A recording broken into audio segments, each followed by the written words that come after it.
Olá, e nossa convidada de hoje é a maranhense Rosana Kelly, apresentadora, palestrante e uma história que vai mudar a sua forma de pensar, o seu jeito de ver as coisas. Eu sou Marcos Clementino, embarque você também nessa carona.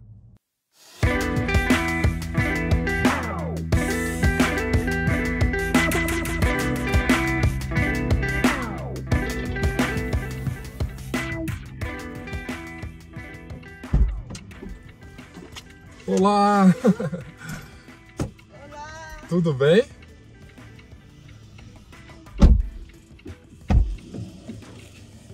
Oi, Marcos! E aí, dona Rosana, tudo como bem? que você tá?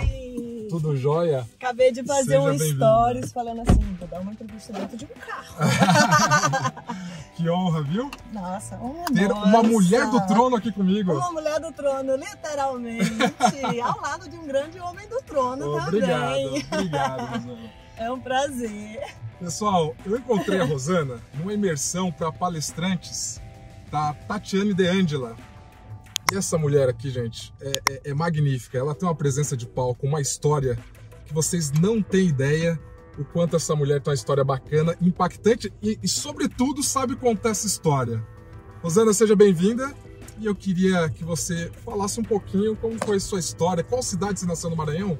Bem, é um prazer enorme estar aqui antes de mais nada. É um prazer ser sua convidada no Zero Alguém, porque eu literalmente sou eu fui um zero um dia para me tornar alguém. E essa conexão ela é muito boa de poder levar essa mensagem adiante e incentivar outras pessoas que têm se sentido um zero, digamos assim. Porque às vezes a pessoa nem é, mas às vezes o estado emocional que ela vive no momento faz com que ela se sinta. Mas ajudar outras pessoas aí a se tornar esse grande alguém. Eu sou uma maranhense, nasci numa cidade chamada Caxias, no interior do Maranhão. Próximo de São Luís? Não, estamos um pouquinho distante de São Luís. A gente está mais próximo ali de Teresina.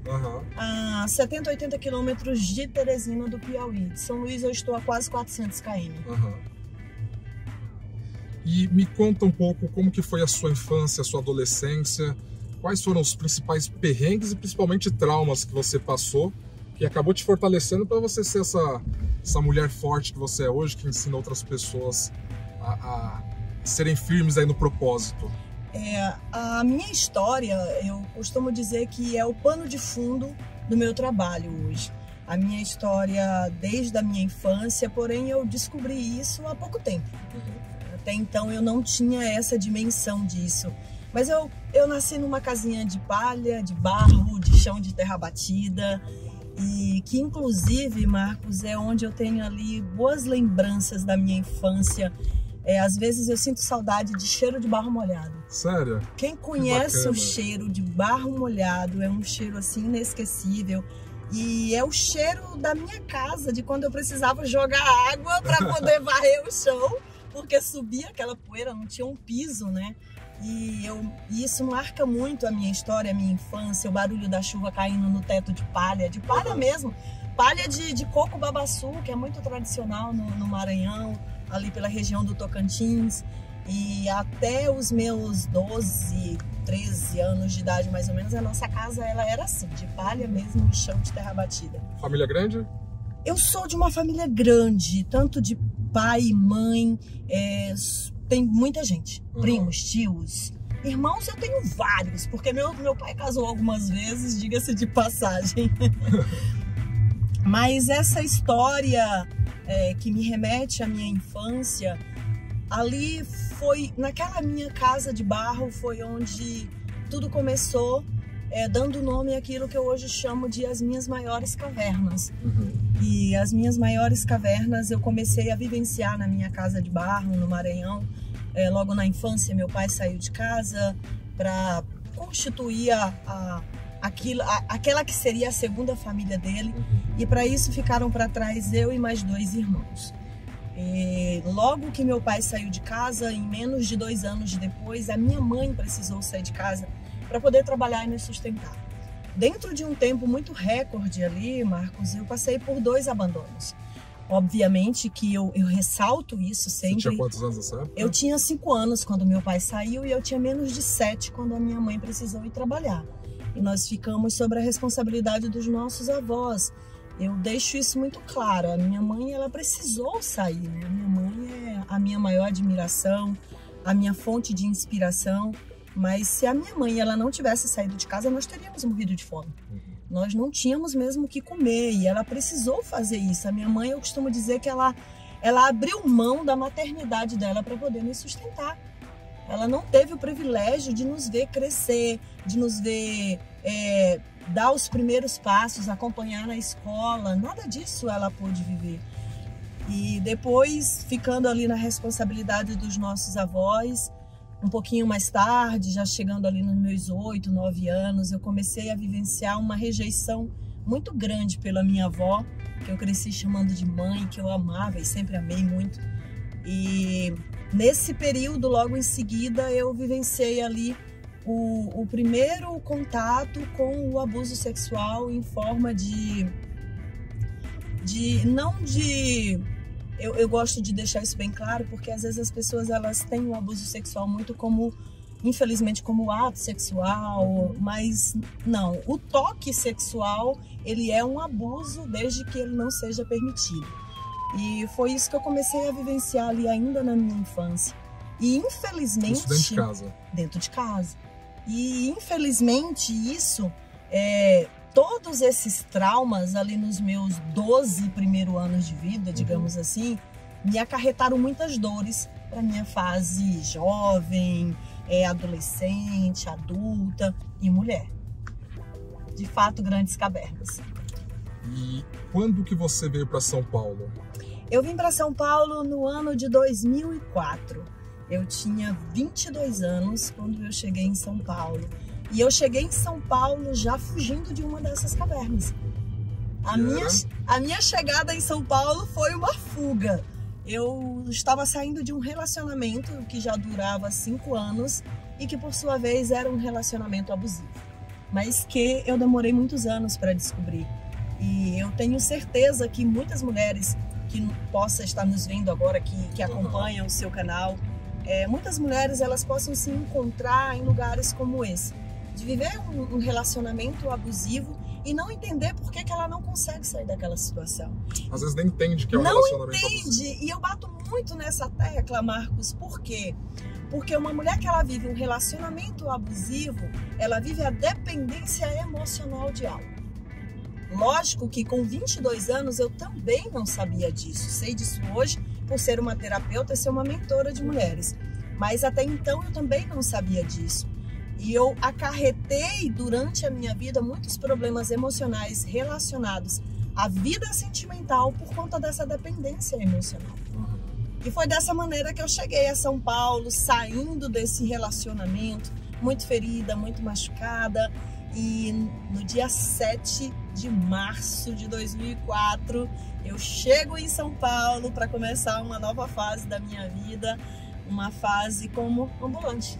E você fugiu, antes de a gente entrar nessa questão de ambulante, de que a gente vai entrar na CEAGESP, você vai contar essa história linda também.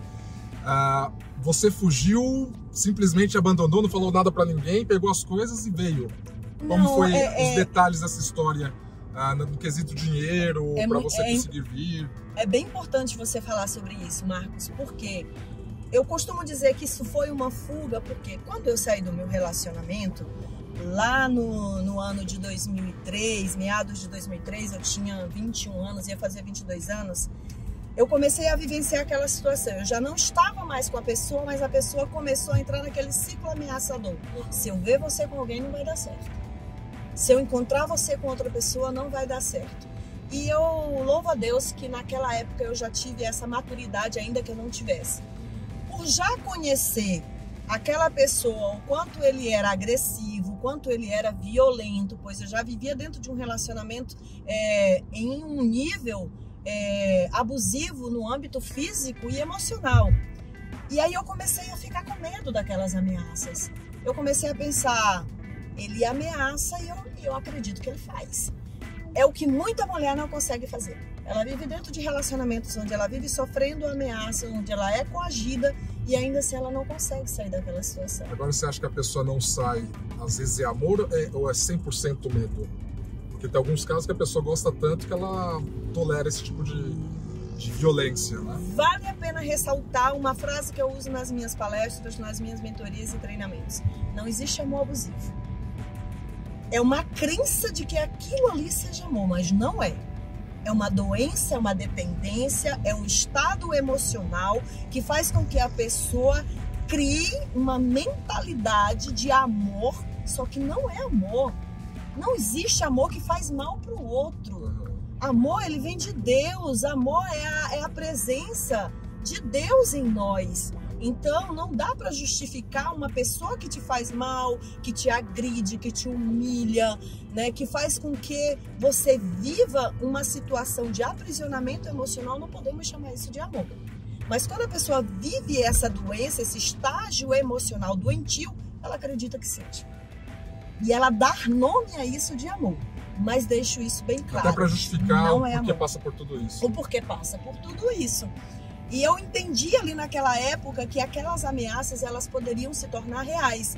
E nesse tempo, eu tive uma pessoa muito especial na minha vida, uma amiga de infância que se chama Suzana, que ela foi aí a minha amiga mais chegada que irmã. E ela chegou na nossa cidade, ela já morava aqui em São Paulo há alguns anos. E ela viu a situação que eu estava vivendo. Ela falou, amiga, vamos embora para São Paulo? Você sempre teve o sonho de fazer teatro, de estudar, você é muito inteligente. Olha a situação que você está vivendo, porque às vezes nós precisamos exatamente disso. Olhos que vejam além daquela atmosfera que você está vivendo. Porque às vezes você está ali, ó, dentro do furacão, você não consegue ver o que está em torno.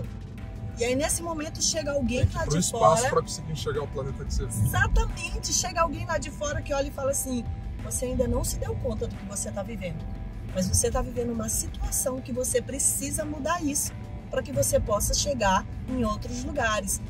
E a Suzana foi o meu start para isso, e ela foi quem me ajudou. Ela foi quem proveu o dinheiro da passagem. Que bacana. Ela foi a mão realmente assim que me pegou naquele momento, que me acolheu, me trouxe para casa dela, me hospedou na casa dela, e eu cheguei dentro dessa realidade, na cidade de São Paulo mesmo, conduzida pelas mãos de outra pessoa que naquele momento me acolheu de fato como uma amiga, com um coração que só queria doar, sem nada em troca. Já abasteceu o carro, mas pode continuar a sua história dizendo. Aí você chegou aqui em São Paulo, tem a questão do... Fala, meu amigão, tudo bem? Dá um oi aqui pro Zé Alguém que a gente tá gravando o programa. Olá, você aparece. tudo bem?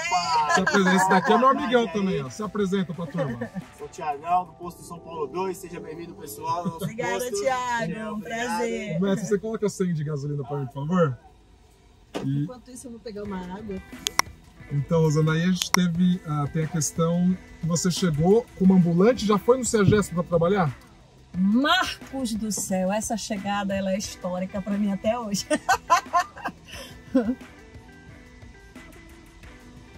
Sabe o que é um bicho do mato chegar numa terra nova? Fui eu chegando em São Paulo, chegando na CEAGESP no ano de 2004. Quem não conhece a CEAGESP, quem não entende o que é o CEASA, não tem dimensão, mas eu posso dizer que o CEASA é uma cidade à parte dentro de São Paulo. E para quem não é de São Paulo, o CEASA nada mais é que um centro de distribuição de hortifrutis aqui no estado, é a principal aqui da cidade de São Paulo. É o maior da América Latina, diga-se de passagem, né? Então é um universo completamente oposto daquilo que eu conhecia. Eu vim de uma cidade pequena, uma cidade no interior do Maranhão. E aí eu chego ali na CEAGESP, uma menina magrinha, do cabelo cacheado, assustada, muito assustada, e um ambiente composto por homens, né? Homem para todo lado, para onde eu olhava era homem. Você era a única ambulante mulher ou tinha outras colegas? Já tinha muitas meninas. A Suzana, minha amiga. Zé Alguém, dá um tchau pro Zé Alguém aí, ó. Tchau, Zé Alguém, vai com Deus. Tchau, tchau. Quando tiver no ar, eu passo o link para você, Pode tá bom? passar, valeu. Um abraço, Valeu, irmão. Valeu. A Suzana, que foi a minha amiga que me trouxe para São Paulo, ela já vendia café na CEAGESP. Ah, tá. Então ela já era cafezeira, que é como nós chamamos as ambulantes de café no CEAS até hoje, se chama cafezeira. Ah, essa é novidade para mim, É não sabia. cafezeira, chama cafezeira mesmo, né? Com muito orgulho. E a Suzana, ela já vendia café na CEAGESP e ela me trouxe justamente por conta disso. Por essa oportunidade de vender café no CEASA, que ela já sabia que era uma oportunidade lucrativa e que aquilo ali poderia, de fato, me conduzir a uma nova história, e foi como aconteceu. Viu, pessoal? Só deixa eu interromper. Você viu que coisa bacana? Às vezes as pessoas não querem estender a mão pro outro achando que vai abrir concorrência. Mas olha o que a Suzana fez pela Rosana. Né? Ela mudou a vida dela no momento que ela mais precisava na vida, sim, né? Sim, para fazer exatamente o que ela fazia. Ela também vendia café. Já tinha outras meninas e uma coisa que vale lembrar é que, assim, tinha muitas meninas da minha própria cidade, porque uma trazia a outra. Ah, que bacana. Né? Uma já sabia como que funcionava, como trabalhava, e uma ensinava para outra. Então essa era a regra, e é a regra até hoje. A mais experiente ensina para aquela que está chegando. E eu cheguei, as mulheres que tinham na CEAGESP, hoje já tem um pouco mais de mulheres que trabalham na CEAGESP. Em 2004 era bem menos. Realmente era só as meninas que vendiam café, algumas donas de empresas e algumas mulheres que trabalhavam em escritório. Cheguei para aquela realidade, para trabalhar de madrugada. E aí o que tinha era trabalhar de madrugada. E eu passei a levantar 2 horas da manhã, todos os dias, para fazer o meu café em casa, deixar tudo pronto, encher minhas garrafas térmicas, botar minha mochila nas costas e ir para os corredores da CEAGESP. Que bacana. E quanto tempo você trabalhava ali no dia? Conseguia vender café o dia todo ou só era de manhã, num determinado tempo? Como que era a rotina lá? A rotina começava... da hora que eu levantava, eu saía de casa, eu chegava na CEAGESP em torno de 4h30 da manhã. Montava, organizava tudo e começava a minha venda. E aí, geralmente, quando o dia estava muito bom, tem uns picos, né? Quem trabalha com vendas sabe disso. Tem dias que tem um pico a mais, tem dia que é menos. Quando a venda estava ali muito aquecida, eu conseguia terminar em torno de 9h30, 10 horas da manhã. Época de frio, a gente corria em casa, fazia mais café e voltava. Se tava friozão, a gente dobrava a demanda porque valia muito a pena. Quantos litros de café em média você vendia todos os dias? Nossa, olha, eu já tive... Tem 2 maneiras da venda dentro da CEAGESP.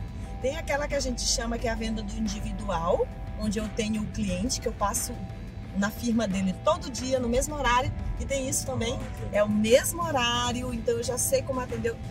Tanto que eu me tornei a melhor vendedora de café da minha época, porque eu criei meu próprio método de vendas ali. Né? Então, vender como em qualquer lugar. Né? Você cria a sua técnica ali, o seu método e vai para cima. E aí você tem o cliente que passa ali todo dia, no mesmo horário, no mesmo box, na mesma empresa. Então já sei como que ele tomava, se era o café amargo, se era o café sem açúcar, se era um café pequenininho, se era um café maior, se eu recebo na hora, se eu recebo depois, que eu tinha tudo isso. Uhum.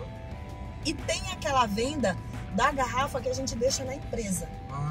Então eu deixo a garrafa completa na empresa e recebo a cada 15 dias, por mês. E aí a gente chama isso de entregas. Então eu já tive épocas dentro da CEAGESP que eu tinha em torno, digamos, de 20 entregas por dia, 20, 25 entregas por dia. E aí eu tinha a minha venda de aproximadamente 15 garrafas, de 10 a 15 garrafas. No começo, quando eu comecei, lógico que a venda ela foi aumentando à medida dos anos, né? Com o compromisso, meu compromisso com o cliente, do meu produto, com a maneira que você trabalha. Todo o trabalho que a gente faz para fidelizar um cliente. No começo era a mochila que eu levava nas costas e ali no começo a gente ia de lotação.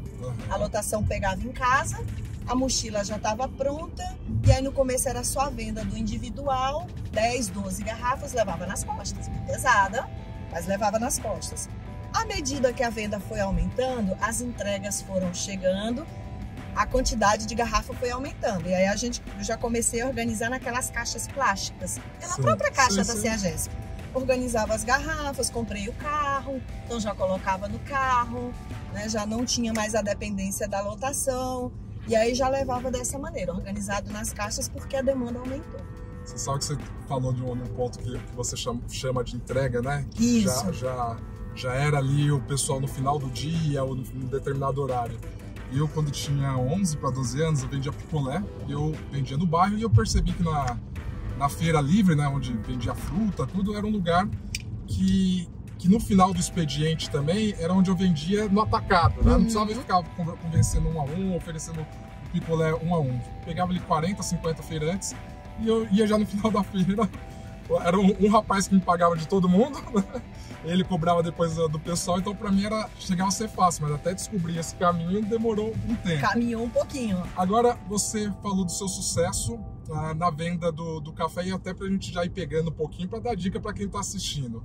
Dessa questão da venda, da questão comercial. O que era o fator mais preponderante do sucesso? O produto, o café, que era um sabor assim muito especial, ou seu know-how de venda, a sua forma de vender? O conjunto disso tudo. O conjunto disso tudo. Olha, eu trabalhei 15 anos dentro do café e eu digo isso que a marca Melita, né, que era a marca que eu predominei, ela deveria ter me contratado para ser garota propaganda deles. Porque eu fui fiel. Dá tempo ainda, viu, Melita? Eu fui fiel a essa marca todos os meus anos.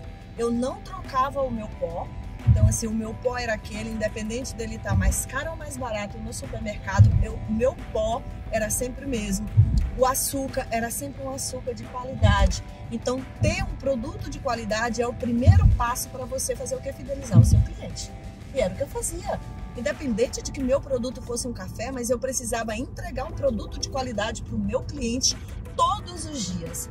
E isso se tornou uma questão tão, como que eu posso dizer, tão oficial, que se o meu café acabasse e eu pegasse, por exemplo, o café de uma amiga, a gente chama de encalhada, lá dentro do Ceasa, acontece isso. Sentiu um sabor diferente. Ai, terminou, uma passa pela outra, fala assim, terminou, terminei. Ai, tô encalhada, tenho 2 garrafas aqui. Ah, me dá essa garrafa aqui que eu vou vender. Você vai e leva o café da amiga lá pro seu cliente ele dá um gole, ele olha pra sua cara e fala assim, não é o seu. Não é o seu café.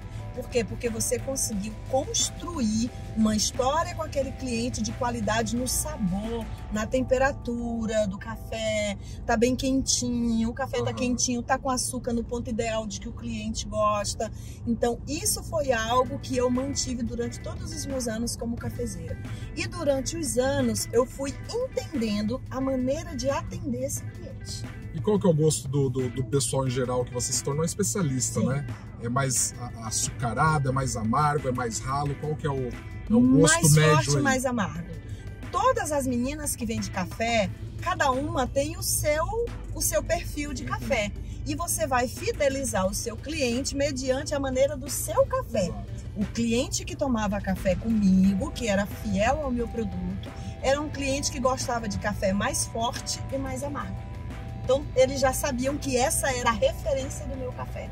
Então, se eles queriam um café mais fraquinho e mais docinho, certamente não era comigo. Eu não era a cafezeira oficial daquele cliente. E aí ele ia tomar o café dele com outra cafezeira, por exemplo. Foram 15 anos de CEAGESP? 15 anos de CEAGESP, 13 anos com café, e os 2 últimos anos eu fiz a transição do café para o restaurante. E dá pra ver o que você fala com gosto, que foi uma coisa que marcou muito pra você. Muito, eu tenho muitos amigos dentro da CEAGESP, pessoas que fazem parte da minha história. A CEAGESP, o café, ele pagou meus estudos, pagou meu conhecimento. Vendendo café de 3 a 4 horas por dia eu estudei, eu me formei em teatro, eu me tornei uma atriz.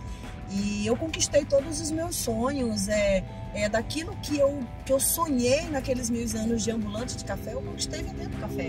Então eu tenho muito orgulho dessa fase, da minha história, daquilo que eu consegui construir através do café, e nunca, jamais, por onde eu passar, eu vou deixar de dizer, né, que eu passei pelos corredores da CEAGESP. Tem gente que tem vergonha de contar essas histórias, né, mas daí que você vê a diferença de quem vence e quem não vence. Quem tem Exatamente. orgulho é que consegue ir mais longe, não é isso? E eu preciso dizer que os anos como ambulante de café não foram flores, foram muito difíceis. Naquela época a gente sofria muito preconceito. Para você ter uma ideia, eu cheguei a ser expulsa de uma festa uma vez. Nossa.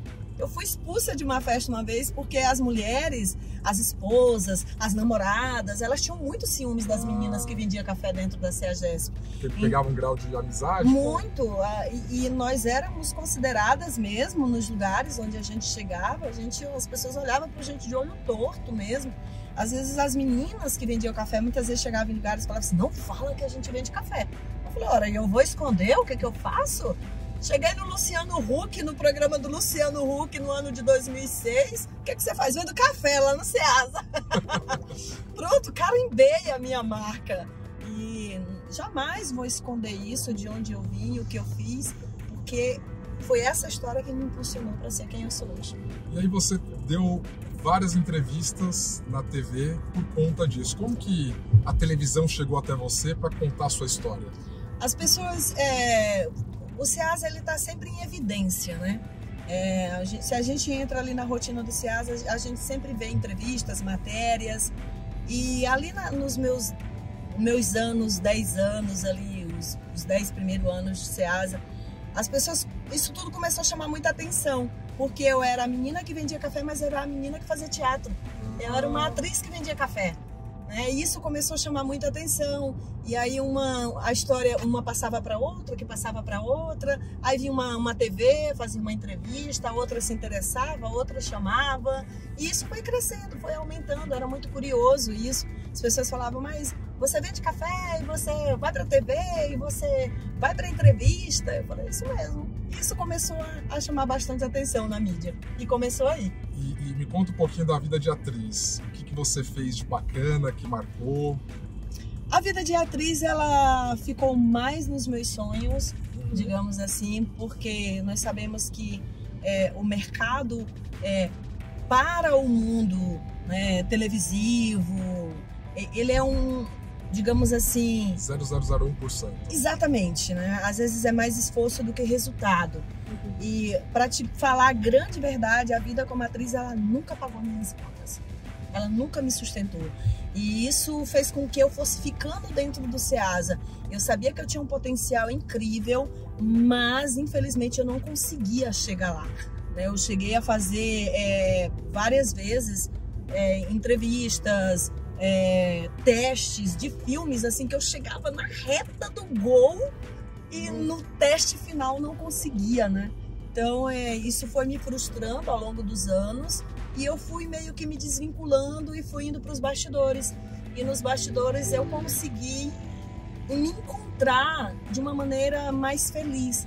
E aí foi quando eu me descobri como escritora, porque eu comecei a escrever textos, eu comecei a dirigir, e dentro disso eu fui líder de ministério de teatro por muitos anos e eu fui descobrindo um outro amor atrás das câmeras, um amor que eu não conhecia, mas que o teatro me conduziu até a ele. Que legal, que legal. Agora você começou a parte da CEAGESP falando que era um ambiente masculino de machista também. Foi recorrente o problema que você teve no início da vida, depois do casamento? Você teve problemas no CEAGESP em relação ao machismo?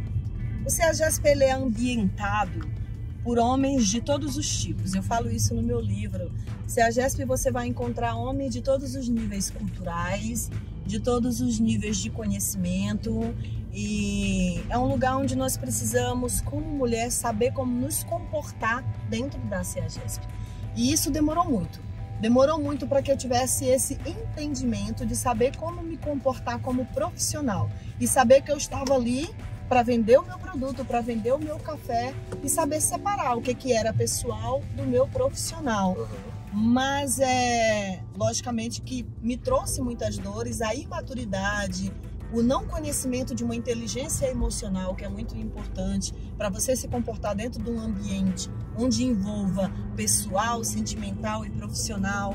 Demorou um pouco para que eu tivesse, para que eu pudesse assimilar tudo isso, mas nos últimos anos, nos últimos 5 anos ali de CEAGESP, que foi quando eu tive realmente essa visão, foi onde eu consegui ser mais feliz, tanto financeiramente como profissionalmente, onde eu me posicionei realmente como uma profissional vendendo café, muito bem vestida, tratando meu cliente bem, entendendo que o cliente é o cliente, ó, cliente é daqui para cá não, tá? E se aperfeiçoando, entendendo, resolvendo os problemas aos poucos. Exatamente, e isso me permitiu que os meus últimos anos dentro do Ceasa eu fosse muito feliz, de verdade, por ter entendido fazer essa divisão do que é profissional, do que é pessoal.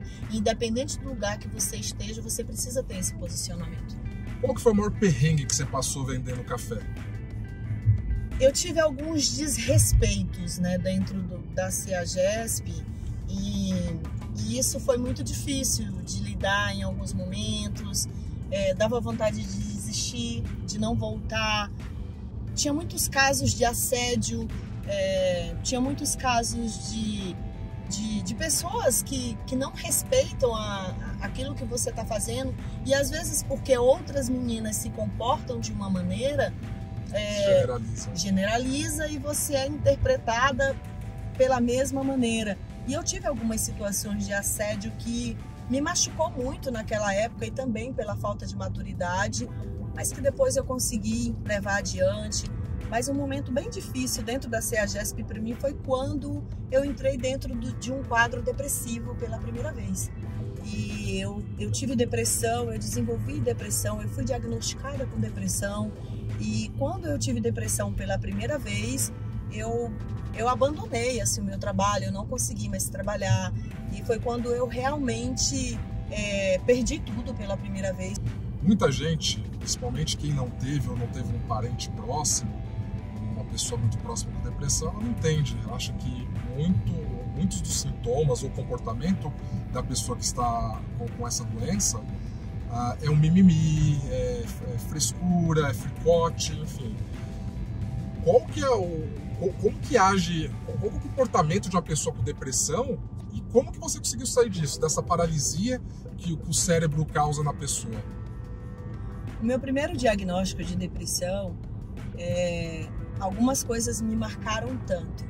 Eu sempre fui uma pessoa muito ativa, muito enérgica, né? Sempre de fazer tudo ao mesmo tempo. E eu perdi completamente o desejo por tudo da vida. Eu nunca tive o pensamento de vou tomar algo para não viver. Vou fazer algo com que tire a minha própria vida, mas eu perdi a vontade da vida. Eu perdi o amor pela vida. Se mata de outras maneiras. De outras maneiras. Você morre de forma interna. E você perde realmente esse desejo pela vida, esse anseio de sonhar. Tudo isso perde o sentido. De fato, é uma nuvem marrom, cinza, que paira sobre a sua vida completamente. E a depressão, ela me tirou de fato o desejo de continuar trabalhando, me relacionando, de continuar sonhando, de seguir a minha vida, de seguir a minha carreira. Eu lembro uma fase da minha depressão, por exemplo, onde eu fiquei em média de uns 4 a 5 dias deitada dentro do meu quarto, na minha cama. Eu não comia, eu não tomava banho, eu não escovava dentes. E para mim estava tudo bem daquele jeito. Estava tudo bem. O mundo, ele se resumiu dentro daquele quarto. O mundo, ele se resumiu dentro daquele lugar. E dar os primeiros passos para sair daquela situação foi buscar realmente um acompanhamento profissional. Eu lembro que um dia meu irmão chegou e falou assim: não dá mais para ficar nessa situação. Vamos levar você no médico. Você precisa ser avaliada. E eu me permiti naquele momento, fui no médico sem saber nem por que estava indo, mas a minha família me conduziu, me levar, e ali o médico fez um diagnóstico, passou uma medicação, eu comecei a tomar a medicação, e vale a pena ressaltar isso. As pessoas têm muito preconceito quanto à medicação, e às vezes quando começa a tomar a medicação, ela mesma faz a sua própria avaliação e acha que já está bom e tira a medicação. E esse é um procedimento errado. O médico, ele tem que estar acompanhando, o profissional, ele tem que estar acompanhando. E eu passei por todo esse processo, mas o que me manteve, Marcos, seguido a isso, foi o meu relacionamento com Deus. A minha vida espiritual. A minha vida espiritual. Naquele momento ali eu tinha uma vida espiritual completamente aleatória. Deus é Deus, Ele lá e eu aqui. Quem é Deus? Eu sou filha de Deus, então tá bom. Mas quando não havia uma busca. Não havia uma busca e não havia um relacionamento profundo. Não havia uma identidade definida em Deus. De saber quem eu era em Deus e qual era o meu propósito na Terra. E o meu relacionamento com Deus, a minha vida espiritual, me permitiu ter esse relacionamento profundo de uma maneira ao qual eu entendi que a minha relação com Deus ela era muito maior e mais forte do que o meu diagnóstico de depressão. Aí foi o divisor de águas para você conseguir se recuperar. Total. Foi o meu divisor de águas. Completamente. Porque a partir dali eu entendi que todas as vezes que a nuvem cinza ousasse pairar na minha cabeça, eu saberia o lugar que eu precisaria ir. Eu teria um lugar de refúgio, eu teria um lugar de clareza, eu teria um lugar que me permitiria me confortar, que se chama os braços do Pai. Você acredita que a depressão ela veio por conta dessa recorrência de problemas desde a infância? Você começou aqui no bate-papo falando? Você acha que foi um acúmulo disso que chegou na fase adulta? Com certeza é o que acontece muito. Somos vítimas daquilo que nós vivemos ali nos nossos 5, 6 primeiros anos de idade. E uma vez isso não tratado, uma vez isso não solucionado, isso vai acarretando outras gravidades emocionais ao decorrer das nossas vidas. Vai chegar uma hora que a nossa mente ela não vai suportar. Ela vai ficar tão sobrecarregada de tantos traumas, tantas feridas, tantas dores não tratadas, e às vezes algo que pode parecer tão pequeno vai se tornar o estopim daquilo que na verdade é só uma pontinha do iceberg, porque tá tudo lá embaixo, tá tudo acumulado dentro de você. E foi o que aconteceu comigo. Foram anos de feridas acumuladas, de dores, de traumas, de não reconhecer esses lugares que eu chamo de cavernas não reconhecidas. Chegou uma hora que eu não sabia quem eu era, o que eu fazia nessa terra e muito menos para onde eu ia. Dá uma crise de identidade. Total, você se perde de si mesmo. Você se perde realmente daquilo que você é. Você não sabe quem é você. E aí você começa a ser aquilo que o mundo quer que você seja. E aquilo que o mundo apontar, você vai aceitar de goela abaixo, só que nem sempre aquilo ali é satisfatório a você. Você não se reconhece dentro daquilo. E aí você se vê fazendo coisas que outras pessoas fazem, falando como outras pessoas falam, se comportando como outras pessoas, só que aí você se olha no espelho e fala, essa não sou eu. Eu quero saber quem sou eu. E para saber quem você é de verdade, você precisa ter esse encontro com o autoconhecimento. E aí essa sua guinada, ela veio depois do encontro definitivo com Deus, não que você não acreditasse antes, mas que você tinha uma distância que acabou também deixando isso acontecer, né? Mas como que você faz esse reviravolta todo? Teve a questão do encontro com a espiritualidade e na questão de trabalho, você comentou que quebrou financeiramente. Como se reencontrar e se reerguer nesse sentido? Eu trago hoje para aquilo que eu compartilho e aquilo que eu ensino, que se chama uma tríade, né? Hoje eu vivencio uma tríade na minha vida, que é dividido em 3 pilares: corpo, alma e espírito. Porém, o mais importante deles é o espírito. A espiritualidade, me manter em um pilar espiritual alinhado com Deus, ele me permite ter uma visão ampla para os outros pilares da minha vida. E quando eu tive esse equilíbrio espiritual na minha vida, quando eu entendi o meu propósito, a minha essência, quando eu entendi quem eu sou de fato em Deus, em Cristo, eu pude dar uma guinada em todos os outros pilares da minha vida. E foi nesse instante que eu comecei a vivenciar outras coisas.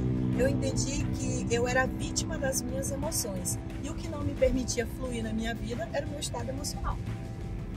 O meu estado emocional é o que me mantinha presa dentro de um cativeiro de mim mesma. que me fazia falir financeiramente, que fazia com que eu não tivesse resultados, que fazia com que eu fosse uma mulher frustrada, ainda que cheia de conhecimento, mas frustrada em todas as áreas da minha vida.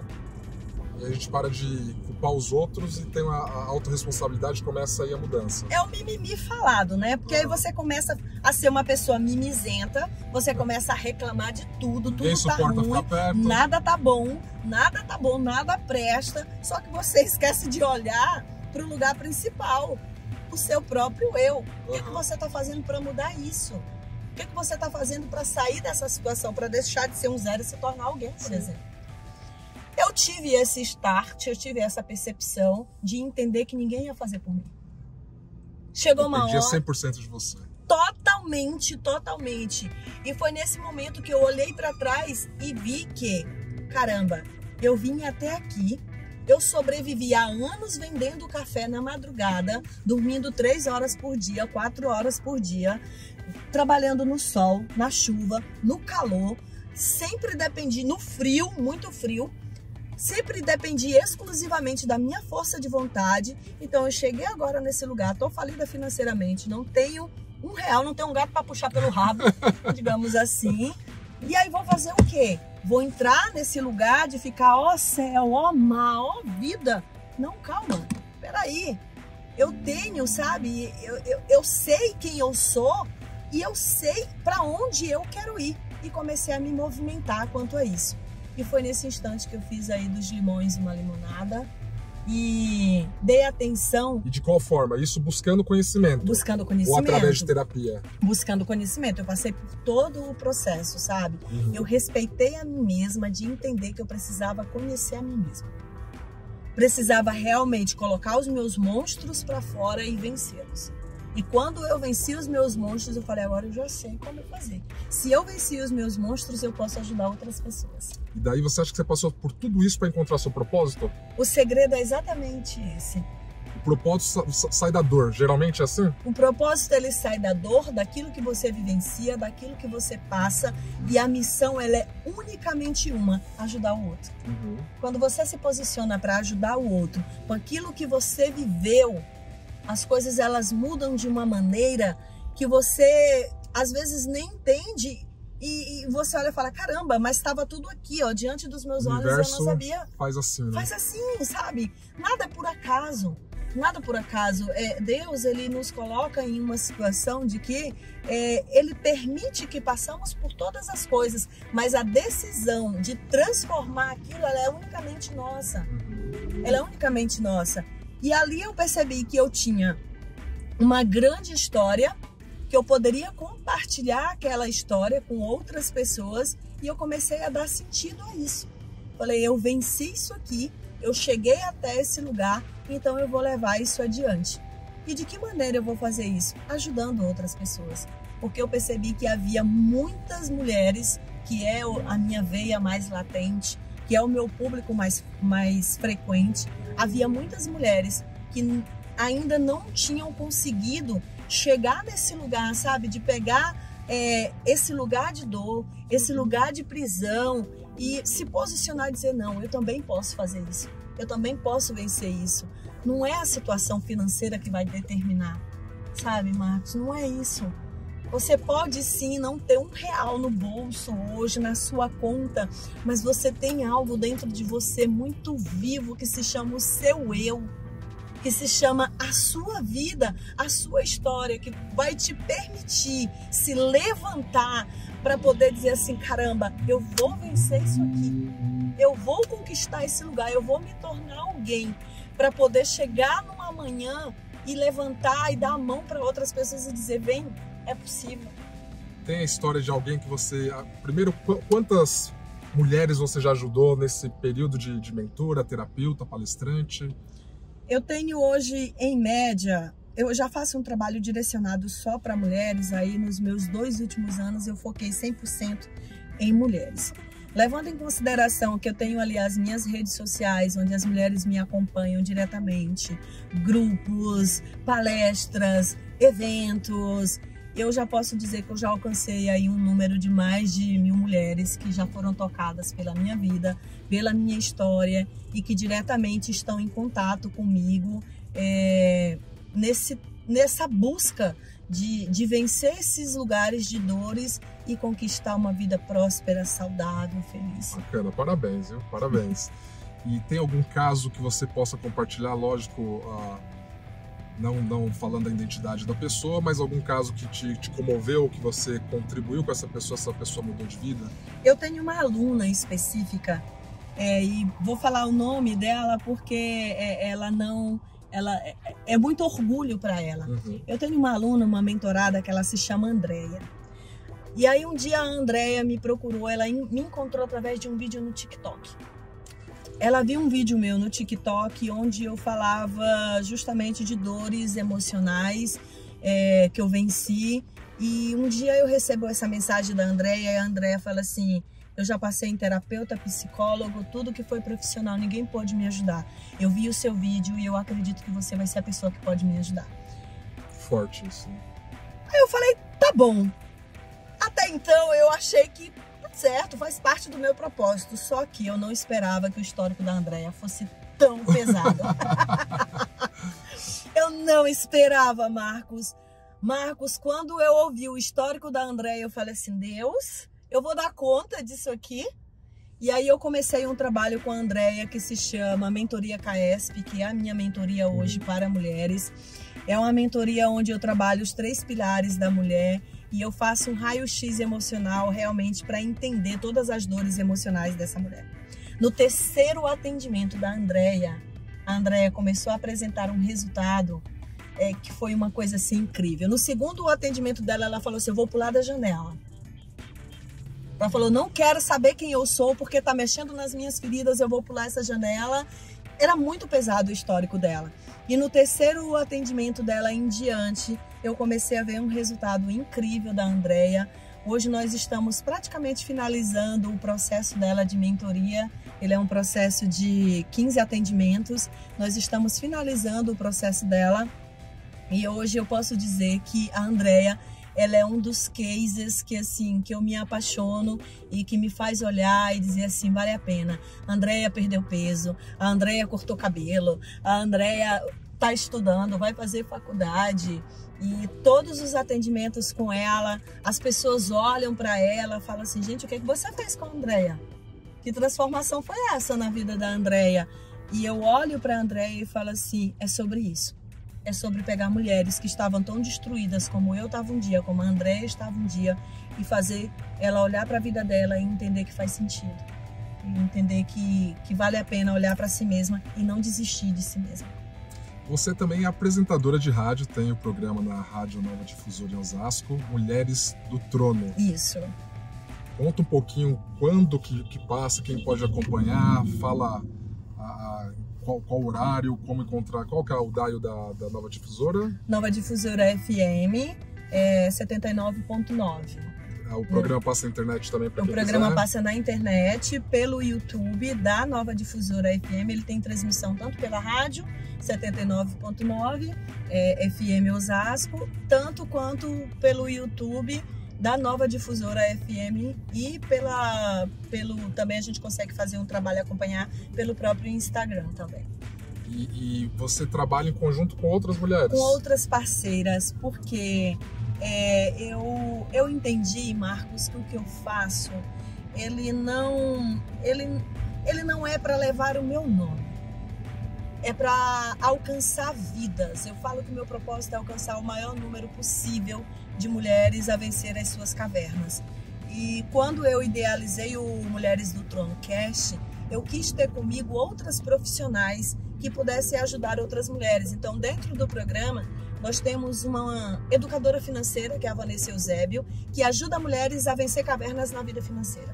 Quantas mulheres elas estão deprimidas, elas estão passando por processo de depressão, de ansiedade, porque não sabe como vencer a situação financeira.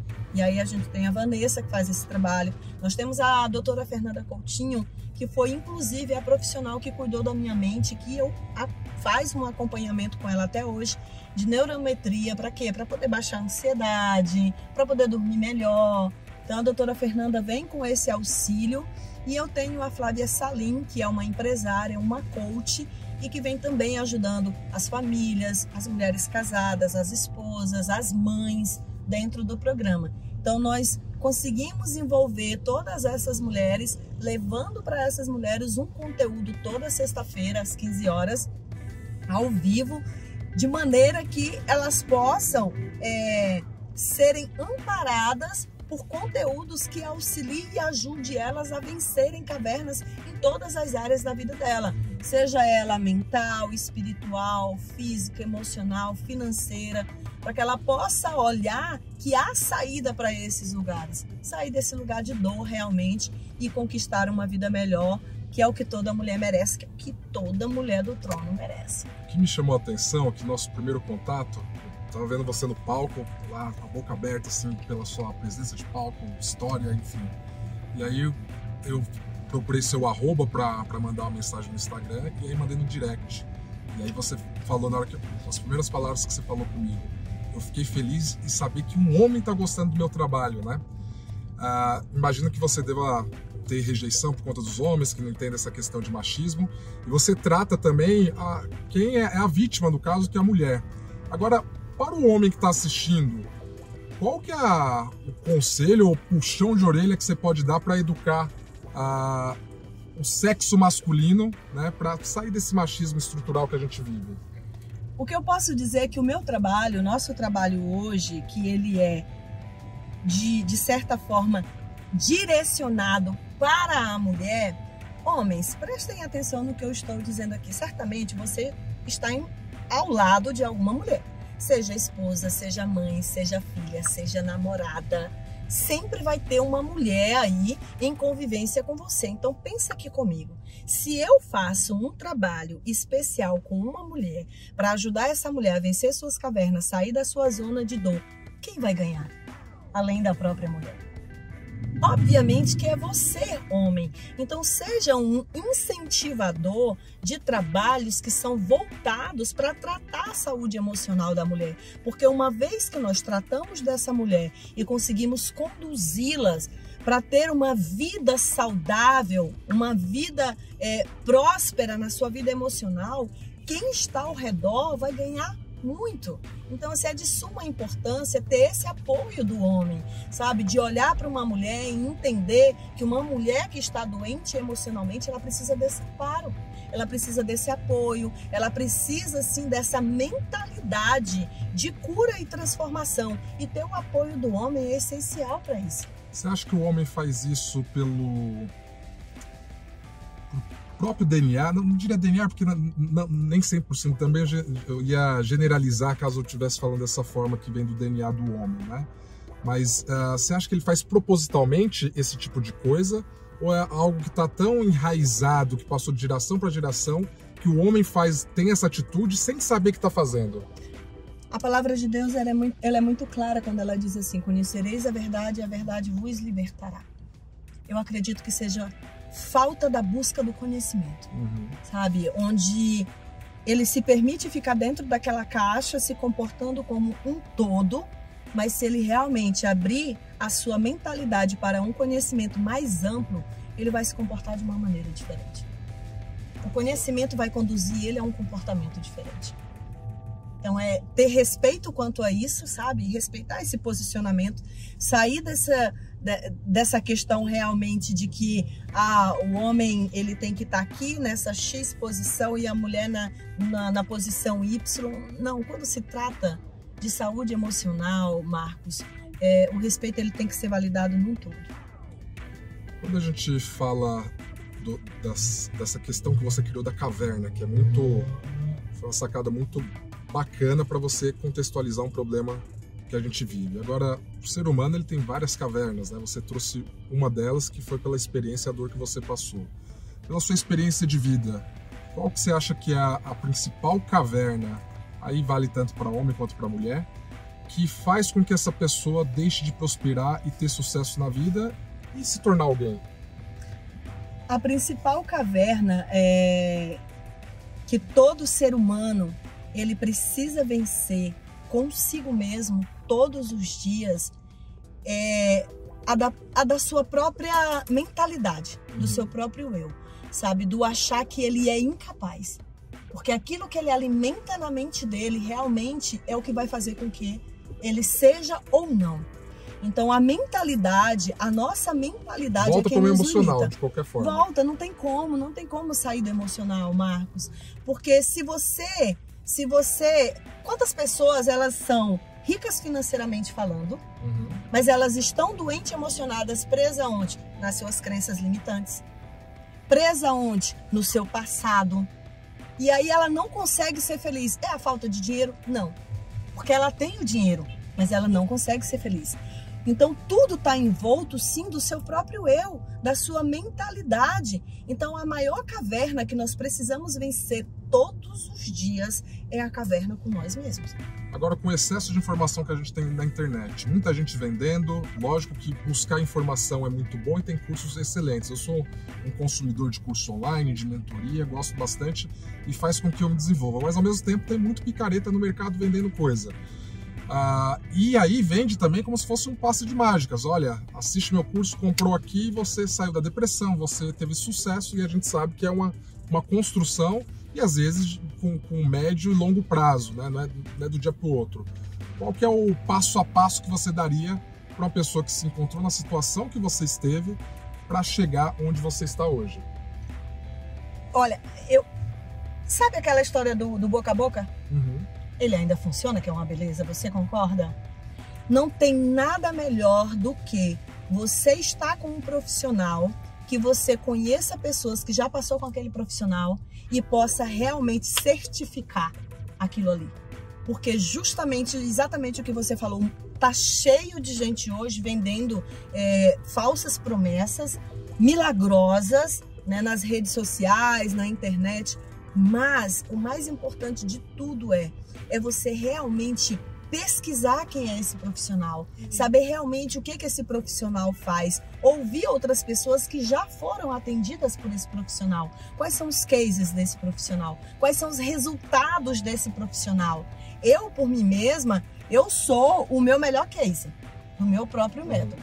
Isso é infundável, mas nem todo mundo me conhece, nem todo mundo convive comigo, nem todo mundo está comigo no dia a dia e conhece a minha história. Então conheça realmente quem é esse profissional que você está sendo mentorado por ele, que você está fazendo uma sessão de terapia, que você está fazendo uma sessão de coach com ele. Quais frutos essa árvore tem dado? Para quê? Para que você também seja um próximo fruto disso. Então ter esse cuidado de saber com quem você está compartilhando a sua dor é de suma importância. Bacana. Não dá para sair abrindo aí de qualquer maneira, Quanto menos gente escutar, melhor para isso. Confiar em alguém renomado, com credibilidade, e seguir essa pessoa, né? Exatamente, sabe? É que às vezes a gente começa a tirar para todo lado. E aí quando você vê, você está acompanhando aí vários conteúdos de vários profissionais. Isso é muito perigoso. Deixa a sua mente confusa, deixa a mente da pessoa muito confusa. É muita informação. Vale muito mais a pena você fazer um filtro disso, trazer aqui, vai diminuindo esse leque que está muito aberto, vai diminuindo isso e vai pesquisando, vai acompanhando mais tempo, sabe? Pesquisa um pouco mais, ouve um pouco mais, vai lá no direct, chama, vai lá nos seguidores, vê quem é que está acompanhando de fato, vai nos depoimentos lá embaixo, nas mensagens. Eu faço isso para minha vida. Eu faço isso de verdade. Essa semana uma profissional me procurou e me ofereceu um serviço. Ok, eu fui lá, vi quem eram os seguidores dela, vi quem eram os amigos que eu tinha em comum, encontrei uma pessoa de confiança, fui lá no privado, chamei, quem é essa profissional? Me fala aqui um pouquinho dela. Ela validou o trabalho dela para mim. Uma super profissional, tal. Pronto, o velho boca a boca funciona muito bem para isso. Legal. E referências de pessoas famosas, conhecidas, renomadas, quem que seriam as pessoas que você se espelha ou que tem uma admiração muito grande e por quê? Alguns perfis, né? Alguns perfis diferentes, mentores, nós sabemos disso, nós como mentores, eu, você, que toda pessoa que quer ter um resultado, um crescimento, ele precisa ser mentorado. E ter mentores em todas as áreas da sua vida vai permitir que você chegue de forma mais rápida, né? Porque você vai ser mentorado por alguém que já caminhou, que já sabe o caminho e que vai simplesmente te dar a mão e te auxiliar para isso. Então hoje eu tenho alguns mentores na minha vida, algumas pessoas que eu olho para o trabalho que elas fazem e que eu falo, é isso que eu quero para mim, então vou me espelhar, pegar isso que é bom, isso que faz sentido para mim e levar para minha caminhada. Como palestrante, obviamente, eu tenho a minha mentora, que é a Tatiane De Angela. Com ela ali eu entendi o universo das palestras, o universo de ser mentorada, de ser uma mentora. Aprendo muito com ela e é uma pessoa que eu quero estar cada vez mais perto, logicamente, para aprender mais. Como na minha vida espiritual, eu tenho a minha pastora. Sabe? Que é uma pessoa que eu conheço, que eu estou ali do lado. Qual que é a igreja que você frequenta? Eu frequento um ministério que se chama Comunidade Evangélica Filadélfia. Ele é um ministério natural da cidade de Limeira, no interior de São Paulo. E na cidade de Osasco, nós temos, em algumas cidades, temos uma igreja na Vila Airosa, em Osasco, que é onde eu frequento. Temos em Cotia, temos em Itapevi. Não é um ministério grande, né, como nós temos muitos ministérios grandes, mas é o ministério ao qual eu tenho aprendido todos esses anos. E eu tenho alguns outros profissionais que eu admiro muito. Eu gosto muito do trabalho do Wendel Carvalho hoje no mercado, sigo bastante, acompanho bastante. Agora mesmo que ele está fazendo um trabalho mais voltado, por exemplo, para família, para casais. Tenho achado isso muito bacana, muito importante. E olhar para o todo, sabe, Marcos? Quais são os profissionais que têm realmente se posicionado para levar a voz para o todo e não para o seu próprio eu? Porque quando é só sobre o seu próprio eu, para mim não faz sentido. E para você, o que é ser alguém? Ser alguém para mim hoje é realmente ter dentro de mim, da minha essência, o saber de que tudo que eu vivo precisa ser mais, não só para mim, mas para o próximo. Só faz sentido realmente se for para o próximo. Ser alguém hoje é saber que hoje eu sou uma mulher, que eu posso levar adiante uma mensagem que vai ajudar outras pessoas, que vai ajudar outras mulheres. O meu propósito de vida, ele me motiva hoje a levantar da cama todos os dias para ser alguém que vai olhar para outras mulheres e dizer: eu estou aqui para você, eu estou aqui para ajudar você a vencer as suas cavernas. E esse alguém especial, ele vai me levar para um projeto muito ousado em 2024. Dia 2 de janeiro de 2024 eu estarei pegando a estrada no meu motorhome. Meu sonho de consumo, parabéns, viu? Em primeira mão, aqui no seu programa. Meu sonho de consumo é ter um motorhome. Me conta, agora não tem essa entrevista, agora me fala um pouquinho dessa história aí. É algo que é abrir mão de algumas coisas, sabe?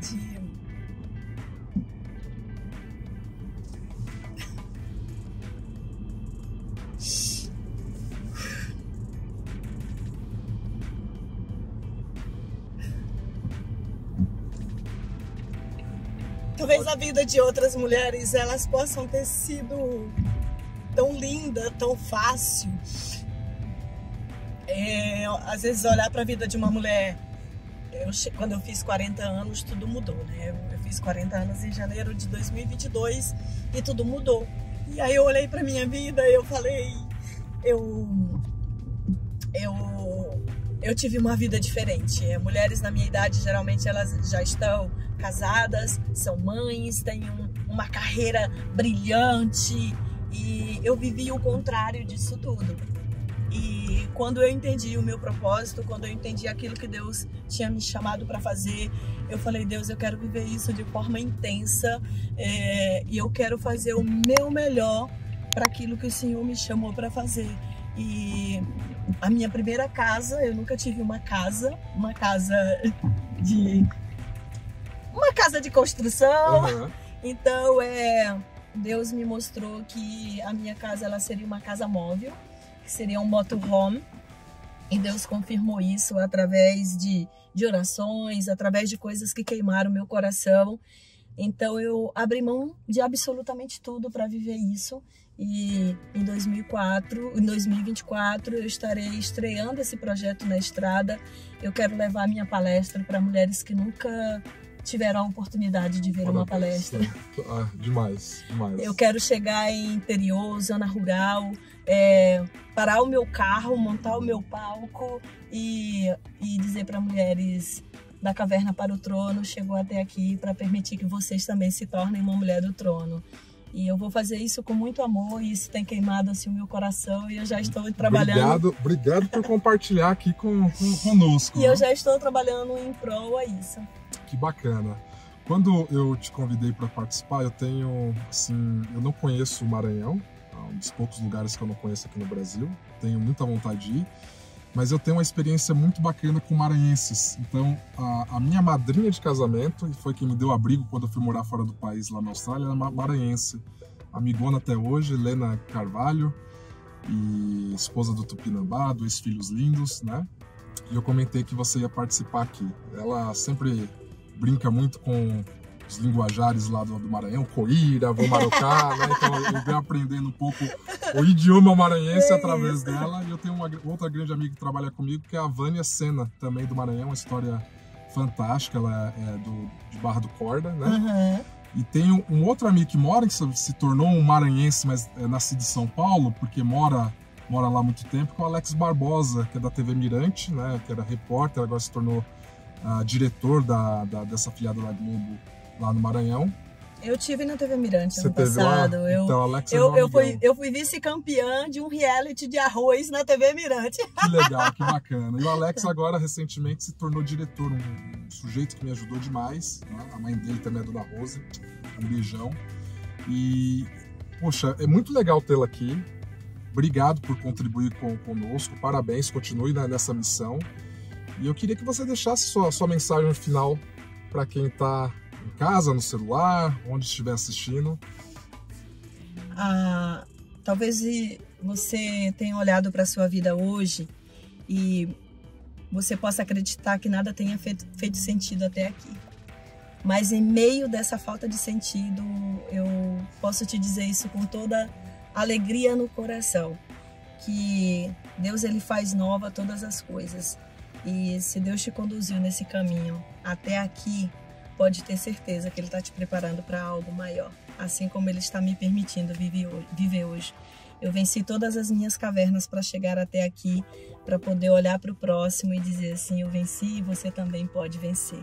E preciso encerrar essa live, essa entrevista hoje com você, Marcos, dizendo para todo mundo, independente de qualquer coisa, não desista de você. E aí, dica de quem chegou lá, se tornou alguém, você também pode. Até o próximo episódio. Beijo grande, tchau, tchau. Tchau, tchau.